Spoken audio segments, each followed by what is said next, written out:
totally agree with Alex Gilman from Kalahari Resorts, to make it your own experience. So you may be going with 3 or 4 other people from your same organization, and it's a great opportunity to, build the team and to experience things together.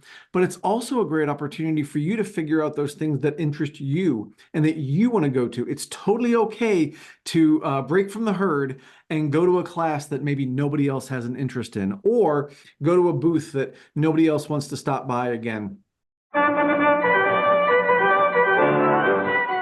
Welcome to the Attraction Pros podcast, where we discuss the latest trends and challenges facing the attractions industry today. We chat with some of the top leaders in the field and provide resources that will help develop your career in this great industry.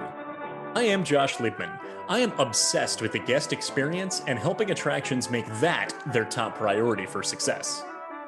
And I'm Matt Heller. I am passionate about organizational effectiveness, leadership development, and employee engagement. Now sit upright, hold on tight, and get ready for the Attraction Pros podcast. Hey, Matt, how's it going? It's going fantastically, Josh. How are you? Doing well. Question for you. Yes, sir. Are you surviving or are you thriving? So that's a really interesting question, because my wife and I just had this conversation. I just turned 55. Woo. So I want to say that I want to thrive at 55. How's that? Ooh, I love it. Yeah. That's really good. Thrive at 55. Yeah. Yeah. I was trying to channel, when I asked the question, I was channeling Janine Garofalo and her epic line in the amazing movie Wet Hot American Summer, where she goes, "Are you the problem or are you the solution?" That's what's there. I don't know if anybody else picked up, and they're like, "Yeah, it sounds like Janine Garofalo." Yeah. Yeah. I did not pick up on that, so I'm glad you explained that. I will say, in full transparency, there are times when I feel like I'm just surviving, and I need to get back to a position of thriving. But that just takes, kind of pulling myself up and just doing it. So what about you? Do you feel like you're thriving? Yeah, sometimes I feel like I'm kind of surviving. I've got 2 small kids and a lot of work on my plate and family things going on. I feel like I'm juggling 1,000 balls at once. So some days I feel like I'm just getting by and surviving. But there's one place and there's one particular week out of the year where my goal is not to just survive, but to truly thrive. And if you can't thrive that 1 week of the year, then there might be something wrong. You might be part of the problem. Yes, exactly. I want to be part of the solution. Yeah. Well, I think we have something that might be part of the solution for some people who might be attending. What is this week we're talking about? Oh, we're talking about IAAPA Expo. It is always the week before Thanksgiving in beautiful Orlando, Florida. I always say November is my favorite time of the year to be in Orlando. The weather is just perfect. And it's great to, I guess, spend an entire week inside of a box with no windows. But in those moments you can get outside is great, especially during the evening events. You and I have been going for a long time. Do you know how many expos you've been to at the time of this recording? I don't. I'd have to go back and look at, well, I guess if you know when it was in New Orleans, I think many years ago. I think that was one of my first, although I think I went when it was in Orlando before that one time as well. So I'd have to look. I'm not sure, but it's been many years. And every year, to your point about thriving, like, this is a week that you get excited for. This is a week that you get ready for. This is a week that you need to have a plan if you're going to thrive during this week, because you can very easily get overwhelmed. Like you were talking about, you've got 2 kids, you've got family stuff, you're doing a lot of work, which is wonderful to have all that stuff going on in your life. But then you think about the IAAPA week and you compound all that personal stuff you've got going on with all this amazing work and social stuff that's going to be going on, and you really do need a plan. 100%. And so I'm trying to think of how many expos I've been to. I've been going for 17 years now. So I think this is going to be my 18th IAAPA Expo. So, you and I have been going to the show for so long. We've been to so many expos, which means that we truly are the authority on what you can do to thrive at IAAPA Expo. And that's why we asked our audience what their recommendations were because, yeah, you and I can throw out some tips, and we've done that over the last few years, and I think they're very valuable. But the show tends to attract usually more than 40,000 people. So we decided to see what the industry suggests. If it's your first time, or maybe you've gone several times, you're always looking for ways to make the week feel a little less overwhelming, feel a little less like survival mode, but truly thrival mode. And we got some amazing responses from people on what they recommend to truly thrive at IAAPA Expo. And the cool thing is we put this together so that everybody could have this and have all these suggestions, and we call it the Thrival Guide. There you go. Not just a survival guide, a thrival guide for IAAPA Expo.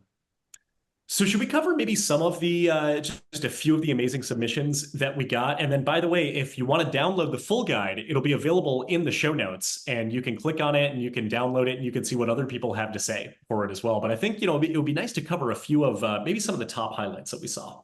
Absolutely. Absolutely. I'll start with one. Sure. One that I think is probably overlooked, but it comes from Zach Schuler: to drink lots of water.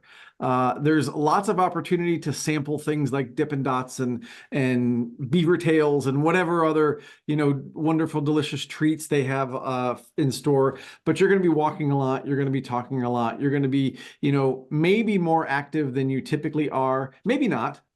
I don't know what everybody's typical activity level is, but there's also a lot of emotional energy that is spent. So one of the best things you can do for your body is to hydrate. So drink lots of water. It'll not only help you when you're talking a lot, but also just kind of keeping your body ready for all those steps you're going to take. I will say that is probably one that I've overlooked many times, and I'm actually very glad that Zach suggested it. If anything, I could just remind myself regularly, like, all right, Josh, you haven't had water in a while. Time That's to right. some water, stay hydrated. And when I think about all of the energy that you mentioned that expends physical energy, emotional energy, and staying hydrated, kind of reminds me of running a marathon. And Emily Popovich from L3DFX says it's a marathon, which means it's not a sprint. So she talks about the importance of pacing yourself. It's an exhausting week. There is a lot going on, and you feel like you want to accomplish everything. Guess what?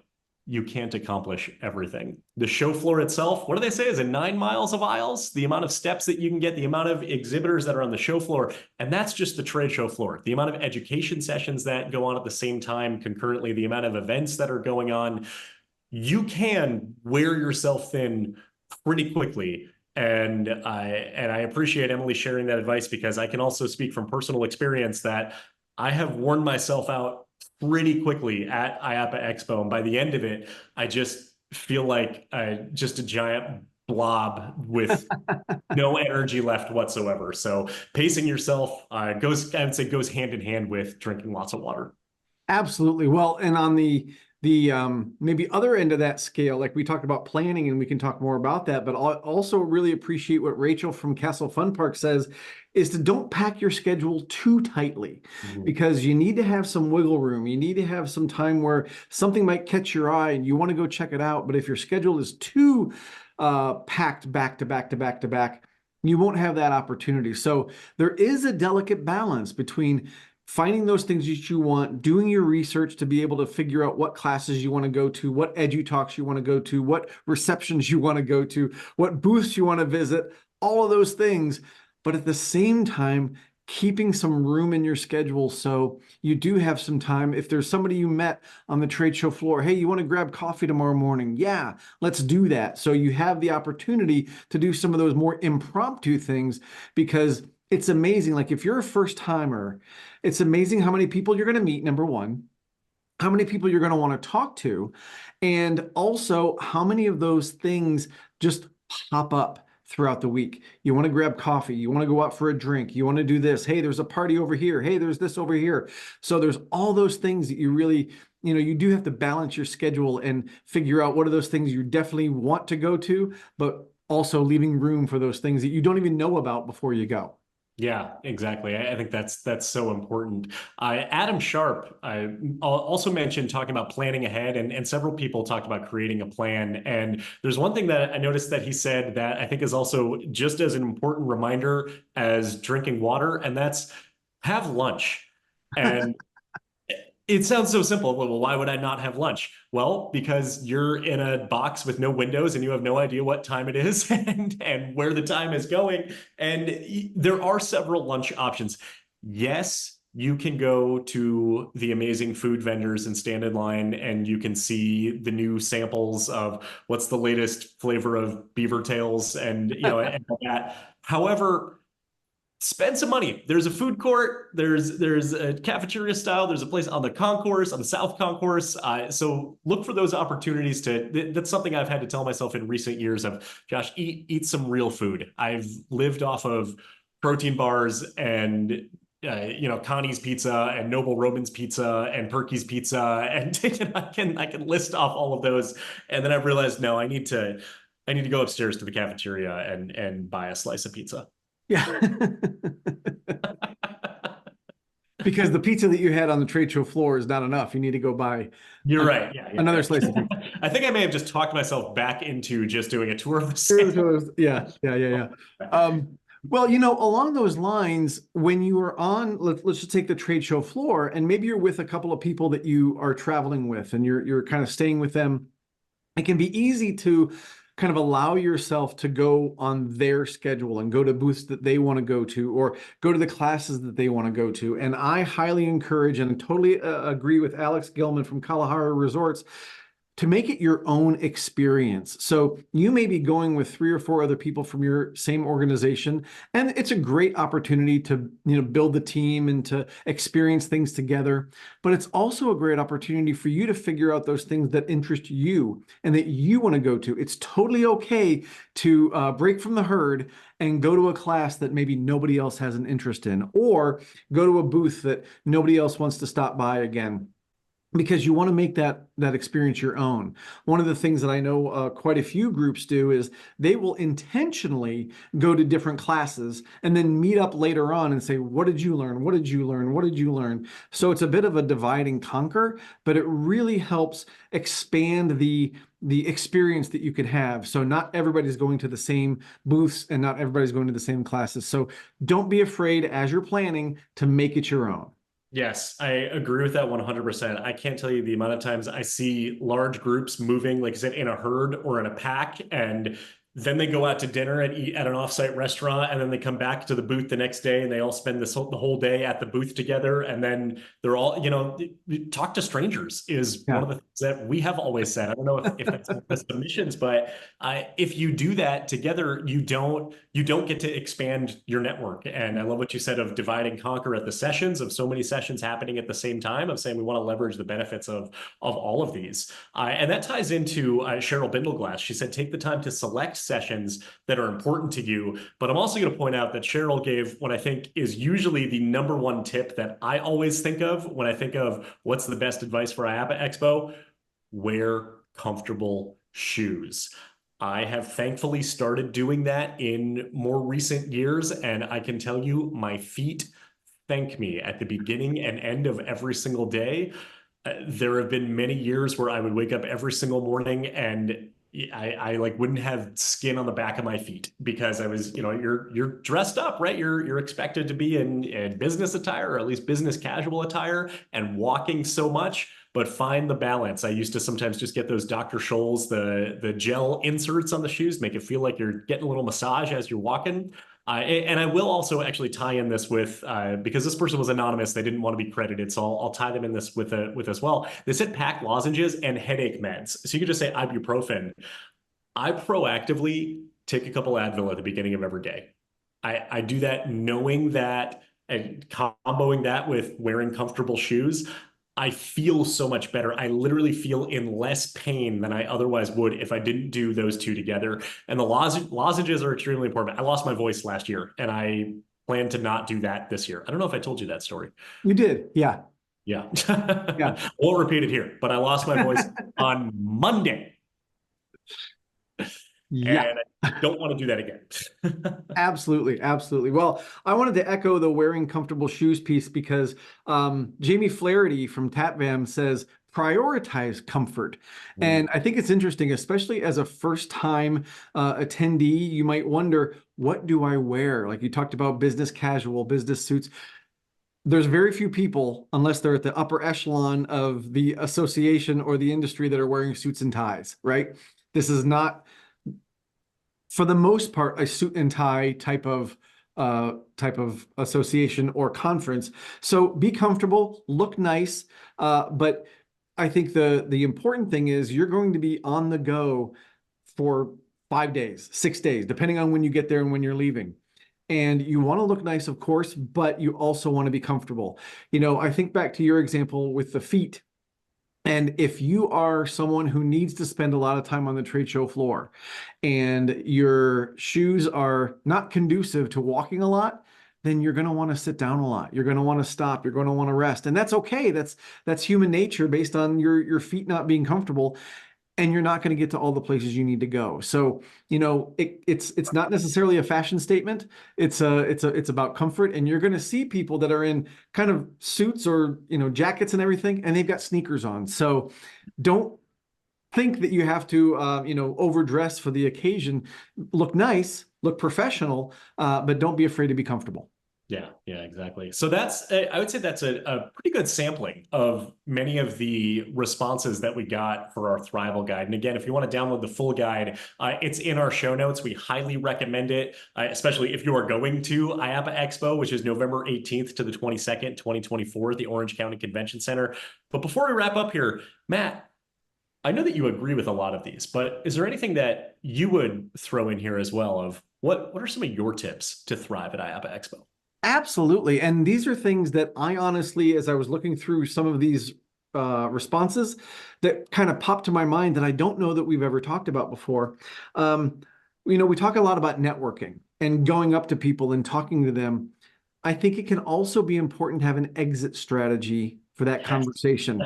Here's why, because you might be walking the trade show floor and you know you have to get to the other side by a certain time. You've got a class that you want to go to, or you've got a meeting that you want to get to, and it's going to take you a while to get there.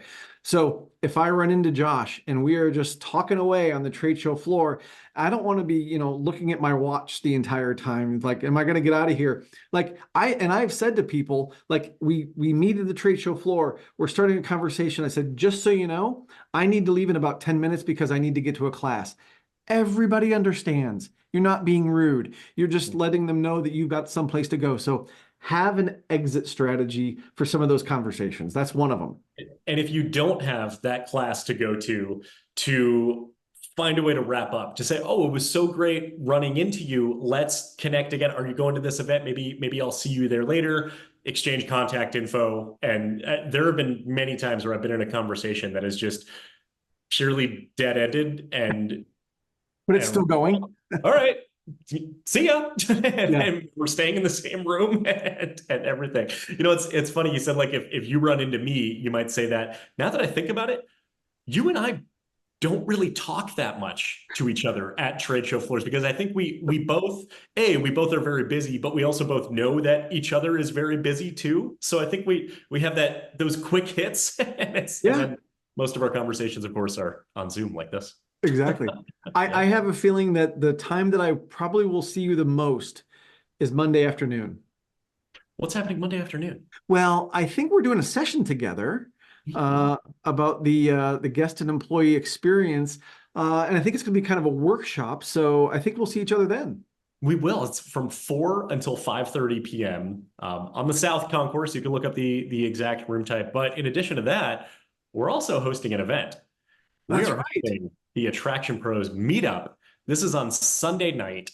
at Ole Red, which is at Icon Park, so where the Orlando Eye is on International Drive. So very close to that area. We've reserved the back patio. We have a dedicated bar, so we'll have drinks. We'll have some light appetizers and hors d'oeuvres, and most importantly, we'll have mingling and networking leading up to the show. Absolutely. Absolutely. So we didn't get anything from you. Any other tips from you in terms of thriving at the expo?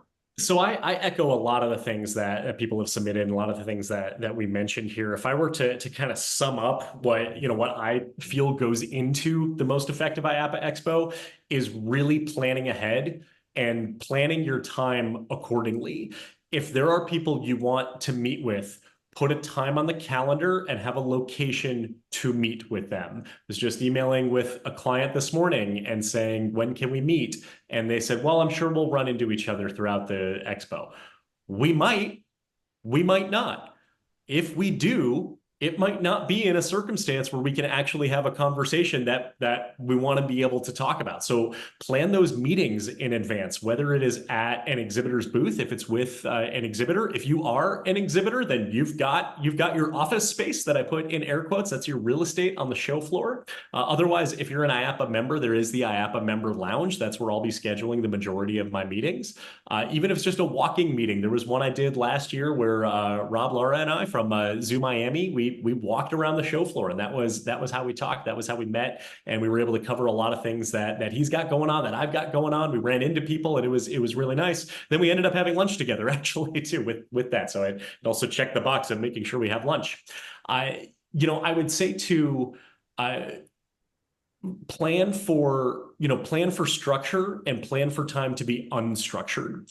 There have been a number of years where I have focused on trying to schedule as many meetings as possible. One year I had 57 meetings between Tuesday and Friday, which, by the way, there's 30 hours of show floor time. So that is a meeting just about every single 30 minutes, the entire show floor, which meant I was not eating lunch. I was trying to drink water when I could. We had bottled water at the booth, which was nice. But it also meant that I didn't have much time to really roam around and have some of those spontaneous interactions with people. So this year I'm allocating time that is unstructured to walk the show floor. I'm making sure that I'm getting to a couple sessions that I want to attend, in addition to, of course, the ones that I'm speaking in that you and I are delivering together, and really making sure that I have a full, well-rounded week. And knowing that the evening events are not just casual social party time, even though that might be a component of it, those are also opportunities for additional networking and being able to have more casual conversations with people that might lead to significant relationships. So really thinking about what your goals are for the expo. If you're an exhibitor, you probably want more clients. You want to set up those meetings with those buyers. If you are an operator, maybe you're doing a little shopping on the show floor. Maybe it's about the education. So really looking at what are the educations that are going to resonate most for you and your team. If you are a student looking to network and build connections in the industry, follow that track. If you are a recent grad, if you're looking for employment, schedule those meetings. Don't walk around the show floor expecting to get a job offer. So the amount of preparation that goes into the event leading up to it, and that's why we're releasing this episode specifically before IAAPA Expo, so that you've got some time to be able to craft that strategy. You'll walk away from it feeling most fulfilled. There have been times people have said to me, well, I went to IAAPA Expo, and there was nothing new this year. There was nothing, I didn't get anything out of it. And I'd say, guess what? That's on you. So Yes, you did it wrong. You are going to get out of it what you put into it. So put in as far in advance as possible. Start thinking about 2025 too. I feel like I planned for IAAPA Expo 51 weeks out of the year. And I know that sounds like an exaggeration, and maybe it is just a little bit, but it's not that far off. So do what you can for 2024 for making that plan, and then start thinking about next year's expo as well. So you just mentioned something that I wanted to tag on to. When you're thinking about 2025, there are so many people out there that have so many great ideas that would be amazing sessions, whether it's an edu talk or an edu session. And I know we're always looking for new ideas, new approaches, that type of thing. I'll just throw out there, and Josh, I don't know if you will agree to this as well, but if you are thinking about doing a session, please reach out. let me know. I would be happy to talk through the idea. I don't know, Josh, if you have the time to do that as well. But you never know when a great idea is going to turn into a great edu session that could be inspirational for somebody else. I know not everybody out there is comfortable on stage. I'm happy to work with you. I know there's a lot of other people that would be happy to help you craft the session and even the proposal. So we want to put that out there because again, we're always looking for great sessions. But kind of speaking of sessions, I had another thought around something that might help, especially first timers, because I know that even as someone who's been there for many years, there's often times when there's more than one thing happening at a time that you want to do, right? And you can't be in two places at once. And if you're there by yourself, if you don't have another team of people that can go to different places, it can be easy to sort of have paralysis by analysis, right? And you're looking at your show guide and you're trying to figure out what class do I go to? What do I go to? And maybe you end up going to nothing, or you end up, not going to something that you really wanted to go to. So that's where the preparation comes in. That's where, just making a decision and going with something. The last thing you want to be doing is standing out in the hallway when all those doors close and you're not in a session or you're not in the meeting that you want to be in. So at some point, make the decision, take the step in there. It might be unnerving at first, depending on where you're going, but you will be with people that are probably in the same boat and will welcome you in. So just be aware that can happen with so many things that are available to you. It can be easy to get overwhelmed. Yeah, and kind of to that point, it's a long week, but it goes by quickly. Yes. So if you miss that session, you missed that session. If you missed that event, you missed that event. So I think that ties in with planning ahead as well, of knowing where you're going to be at any particular time, and so you're not in that paralysis by analysis ahead of time. And I would also say study the floor plan. No, I mean, you don't have to study the trade show floor map of knowing where every single booth is, but if you've got a meeting at 12:30, you might want to figure out, you might want to know where on the show floor that is, or if there's a session that's happening at this time, of knowing the configuration and the layout of the facility. Absolutely. Absolutely. So if someone has listened to this episode and they heard little snippets of the Thrival guide, where can they get that full guide? They can get it right here in the show notes. There you go. You'll see the link to it in the show notes where you can download it. We'll also put the link to come to our meetup on November 17th, 2024 from 6 p.m. to 8 p.m. at Ole Red, Orlando. And before we wrap up, I just wanted to extend a huge thank you to the team at IAAPA. We were fortunate to partner with them for the second year in a row, where they sponsored the podcast leading up to the expo. And so we're just thrilled to be able to be a partner for IAAPA. And you and I have always been huge advocates for the association and for the expo. And we look forward to seeing everybody there. Absolutely. So with all that Thrival information and all those tips, just remember, we want to see you at IAAPA, and we are all attraction pros.